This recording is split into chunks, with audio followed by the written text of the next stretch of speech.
Empat pasang kandidat akan bertarung di Pilkada Jawa Barat. Masing-masing pasangan calon punya strategi program untuk memajukan Bumi Pasundan. Seperti bakal calon wakil gubernur Jawa Barat Ilham Habibie yang mengaku akan fokus pada 3 prioritas jika terpilih nanti. Apa saja kita akan bahas langsung bersama bakal calon wakil gubernur Jawa Barat. Saat ini sudah menjadi calon wakil gubernur Jawa Barat Ilham Habibie. Sebelumnya kami juga sudah mencoba untuk mengundang kandidat lain untuk berpartisipasi malam hari ini namun berhalangan hadir. Pak Ilham, selamat malam dengan Friska di sini. Selamat malam, Assalamualaikum. Kabar? Waalaikumsalam warahmatullahi wabarakatuh. Kabar baik, semoga sehat juga Pak Ilham. Nah, pertama-tama selamat dulu. Karena akhirnya sudah ditetapkan menjadi calon wakil gubernur Jawa Barat. Nah, bicara soal program, kan ada banyak program yang dibawa oleh masing-masing pasangan calon. Tapi apa yang jadi pembeda pasangan Syahiku dan Ilham, Pak Ilham? Ya, saya kira fokus utama kita memang diantaranya 3 hal yang saya kemarin sampaikan, yaitu memang rasanya tiga-tiganya ada kaitan erat dengan ekonomi. Jadi memang lapangan pekerjaan, rakyat, masyarakat di Jawa kan sangat banyak ya, 50 juta totalnya, pemilihnya hampir 36 juta. Jadi ya 36 juta itu sebagian besar memang juga bekerja, dan kita juga tahu bahwasannya pengangguran di Jawa Barat itu meningkat karena adanya PHK yang kita lihat terutama di sektor tekstil, tapi juga ada yang lain. Biarpun kita melihat adanya juga investasi baru masuk, tapi memang orang yang perlu bekerja karena dia harus cari nafkah itu banyak sekali. Dan itu harus menjadi fokusnya. Jadi itu juga harus didukung dengan pendidikan yang mumpuni, dan itu adalah bagian dari program yang kita akan jalankan. Karena memang adanya masalah-masalah lain seperti terkait dengan kesehatan dan juga dengan keamanan atau juga pinjol, judol itu ada kaitan erat dengan ekonomi. Dan yang terakhir memang UMKM. UMKM itu tulang punggung daripada ekonomi kita, itu memberikan nafkah kepada lebih dari 90% orang yang bekerja. Jadi itu saya kira penting sekali. Memang ini penting di seluruh Indonesia, tapi di Jabar karena memang besar sekali ini menjadi fokus kita, salah satu fokus utama kita, betul. Ya. Saya ingat Pak Ilham wawancara Pak Ilham di program Rosi Juni lalu bilang bahwa kalau mau membuat suatu perubahan yang substansial harus masuk ke pemerintahan. Dan Pak Ilham bilang bahwa punya idealisme. Tapi saat ini, saat terjun di dunia politik, are you 100% ready? Karena kita tahu seringkali idealisme ini terkalahkan dengan kepentingan pragmatis. Dan kita sudah melihat pula dalam proses pencalonan pendaftaran ini bahkan banyak sekali juggling politik yang terjadi. Ya, saya kira itu dunia politik memang punya karakter tertentu, tapi tidak berarti bahwasannya idealisme itu harus dikalahkan oleh pragmatisme. Karena pragmatisme bagi orang politisi itu memang adalah jalannya untuk menuju tujuan. Nah, yang penting juga adalah bahwasanya tujuan itu tercapai. Jangan tujuan itu tiba-tiba dikalahkan oleh pragmatisme. Ya, ini adalah satu keputusan yang harus diambil oleh masing-masing politisi sendiri. Memang itu tergantung dengan individunya. Jadi nggak bisa digeneralisasi bahwasanya yang menang itu selalu idealisme itu selalu dikalahkan. Saya kira tidak demikian. Apa yang jadi strategi Pak Ilham dalam hal ini? Halo? Halo Pak Ilham, bisa dengar suara saya? Maaf, ini koneksinya tidak baik. Saya akan ulangi lagi. Koneksinya kurang baik, bisa diulang lagi pertanyaannya. Oke, bagaimana strategi Pak Ilham untuk mempertahankan ini? Sudah menyusun programnya, bagaimana dengan Pak Syahiku agar bisa sejalan menjalankan program itu? Ya, demikian tidak tertutup kemungkinan adanya perbaikan dan penambahan. Ya, dan itu bagian daripada apa yang memang kita sudah serahkan kepada KPUD. Jadi bagian daripada visi misi itu juga ada program-program yang lebih rinci. Tidak mungkin saya sebutkan semuanya di sini karena banyak sekali ya. Tapi memang salah satu fokus utama adalah apa yang tadi saya sampaikan. Nah, perlu juga kita tambahkan dan mengerti dalam konteks ini bahwasanya program yang kita usulkan, kita insya Allah akan jalankan di Jabar, tentunya harus nyambung dengan program pemerintah pusat, karena kita ini satu tim ya, jadi apapun yang dijalankan oleh pemerintah pusat atau pemerintahan yang mendatang, kita harus dukung dari Jabar dengan program-program kita, jadi itu harus nyambung. Dan juga apapun yang kita lakukan juga harus didukung dan kita saling mendukung dalam hal ini dengan pemerintah lokal seperti kabupaten dan kota. Sekali lagi ini satu tim.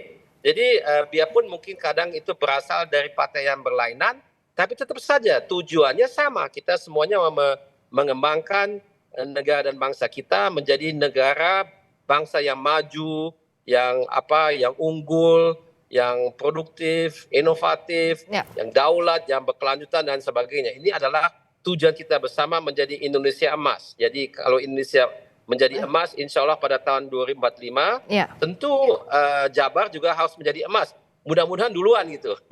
Pak Ilham, ini seperti yang disampaikan juga Pak Syahiku, bahwa walaupun tidak diusung oleh Kim Plus, tapi PKB dan Nasdem, Pak Syahiku dengan Pak Ilham ini akan sejalan dengan pemerintahan Pak Prabowo dan Mas Gibran. Nah, bagaimana bisa? Padahal tadi seperti yang disampaikan Pak Ilham kan akan sejalan dengan pemerintah pusat, tapi koalisinya berbeda.